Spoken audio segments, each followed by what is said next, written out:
amended in 1997. And this act says that if a person dies without a will, then who will be able to inherit? Okay, and this law actually applies in Peninsular Malaysia and also in Sarawak. For our friends in Sabah, then you follow your in-tested Ordinance 1960, which only apply to the state of Sabah. Okay. All right. So for Distribution Act, just a quick one. Let's say this is me, easier to visualize over the internet.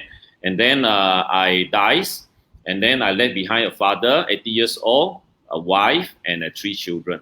So what does the Distribution Act says when I don't have a valid will? Then the government has a will for me. It says that the assets actually is entire estate, but I use a house to illustrate. Okay, so for example, you invest in properties and all these things. So just take one of the properties, then you'll be divided in such a way where my wife or my widow will get 1/4, my children will get half.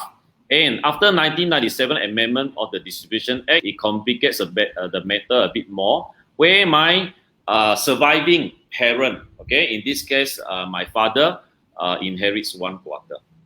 Okay, but the complication is that if let's say your assets involve only mainly cash or liquid assets, then it's easier to split, But when you have properties, I know Malaysians love investing in properties, so you may have accumulated or acquired multiple properties. So you have to be careful, because if you don't do your specify in your will, then under Distribution Act, then the administrator will have a headache trying to split the ownerships of properties. If the beneficiaries cannot agree among themselves, then you have to have joint names in all your properties. Okay, so this is the complication.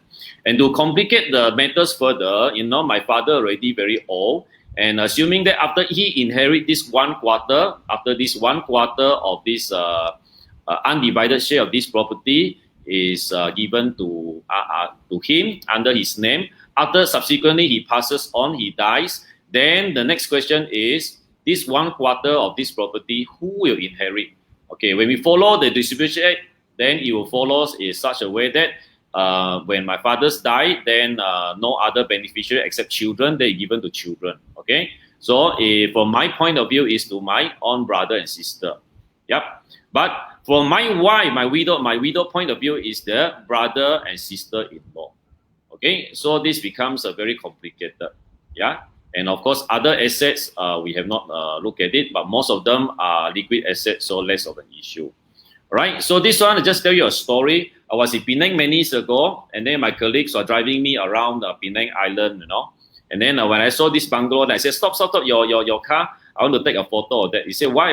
I said, I want to take a photo, so the next time when I conduct estate planning talk, I can always share with my my audiences, You see this one very interesting. So you go and use this to cut the bungalow into half or whatever. So a house or property, you have your land title. You cannot just cut it like so. If you join them, then you have complications.